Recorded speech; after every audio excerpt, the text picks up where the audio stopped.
निशा, माँ अब मैं थक चुकी हूँ खुद की नुमाइश करा कर। मुझे देखने लड़के वाले आते हैं और फिर मेरा रंग देखकर रिश्ते के लिए ऐसे मना कर देते हैं जैसे मैं दुनिया की सबसे बदसूरत लड़की हूँ।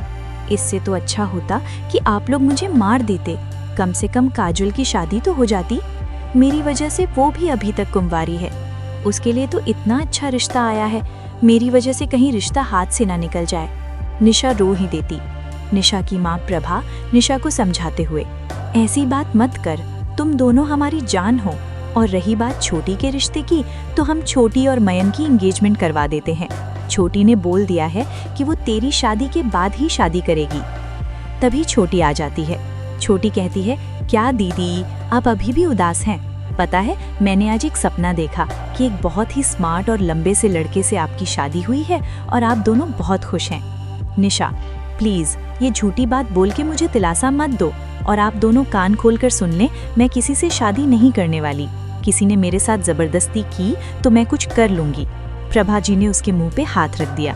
प्रभा जी, खबरदार जो ऐसी मनहूस बातें की तो मैं तुमसे दोबारा कभी बात नहीं करूंगी। छोटी, मैं भी आपसे बात नहीं करूंगी। निशा बोली, ओके, अब से नहीं बोलूंगी, ठीक? दोनों मुस्कुरा दिए। छोटी की एक हफ्ते बाद एंगेजमेंट थी। सब तैयारियों में व्यस्त थे। देखते देखते एक हफ्ता कैसे बीत गया पता ही ना चला। छोटी की जबरदस्ती से निशा ने आज हल्के गुलाबी रंग का गाउन पहना था। हल्के से मेकअप के साथ बालों को दोनों साइड से खुला छोड़ के बीच में क्लचर लगाया था। इतने हल्के से मेकअप में निशा अच्छी लग रही थी। छोटी और मयंक तो साथ में इतने अच्छे लग रहे थे कि लोग बस उन्हें ही देख रहे थे। एंगेजमेंट सेरेमनी शुरू हो गई थी। मयंक ने छोटी को रिंग पहना दी, पर छोटी की रिंग ही नहीं मिल रही थी। निशा बोली, शायद कमरे में रह गई हो, मैं लेकर आती हूँ। वो जल्दी जल्दी नीचे उतरने लगी कि तभी एक स्मार्ट और लंबा सा लड़का ऊपर आ रहा था। निशा उस लड़के से टकरा गई। निशा के खुले बाल उस लड़के के चेहरे पे टच हो गए। उस लड़के ने कहा, कितने सुंदर बाल हैं, असली हैं या नकली? निशा ने घुर्राते हुए देखा और आगे बढ़ गई। वो लड़का सीढ़ी चढ़कर ऊपर चला गया।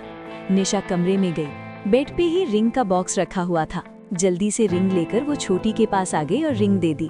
छोटी ने मयंक को रिंग पहना दी। सब ने ताली बजाकर उन सबको बधाइयां दी। निशा ने देखा वो लड़का मयंक के बगल में खड़ा था। सब अब खाने की स्टॉल की तरफ बढ़ गए। छोटी, निशा, मयंक के साथ वो लड़का भी खाने की स्टॉल की तरफ बढ़ गए। सबके बैठ के खाने के लिए चेयर और टेबल लगे हुए थे। मयंक ने पहले निशा और छोटी को चेयर पे बैठाया और फिर खुद भी बैठ गया। वो लड़का भी बैठ गया। मयंक ने अपने भाई को सबके लिए खाना मंगवाने के लिए कहा। मयंक ने उस लड़के की तरफ इशारा करते हुए कहा, ये मेरा दोस्त प्रिंस है, अमेरिका में रहता है, शादी के लिए इंडियन लड़की ढूंढ रहा है।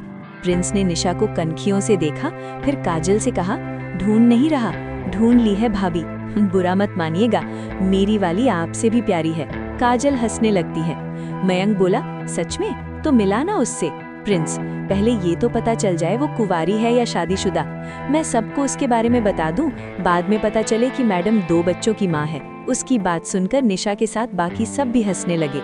काजल मयंक से, आपके दोस्त तो बड़े खुशमिजाज हैं, जब से मिले हैं तब से हंसाए जा रहे हैं। प्रिंस निशा की तरफ देखते हुए काजल से बोला, ये सब छोड़िए, आपने तो बताया नहीं ये मैडम कौन है? काजल, सॉरी, मैं बताना भूल गई, ये मेरी बड़ी बहन निशा है। प्रिंस उदास होते हुए मन में सोचता है, बड़ी बहन? फिर अपनी उदासी छुपा लेता है, पर मयंक उसे देख लेता है। तब तक खाना भी आ जाता है और सब खाना खाने लगते हैं। निशा और छोटी खाना खत्म ही कर रही होती है कि तभी उनका कजिन आके निशा को बोलता है, दीदी जल्दी चलिए, हम लोगों को निकलना भी है यहाँ से। निशा और छोटी उसके साथ चले जाते हैं। तब मयंक प्रिंस से बोला, प्रिंस एक बात बता, कहीं तू निशा दीदी को पसंद तो नहीं करता ना? प्रिंस, ये सब बातें छोड़ो। मयंक, पहले बताओ, फिर मैं जो बताऊंगा वो सुनकर तुम खुश हो जाओगे। प्रिंस, हाँ, मैं निशा को पसंद करने लगा हूँ। अब तुम बताओ क्या बताने वाले थे?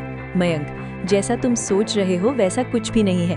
निशा दीदी न शादीशुदा है, ना ही उनकी शादी तय हुई है।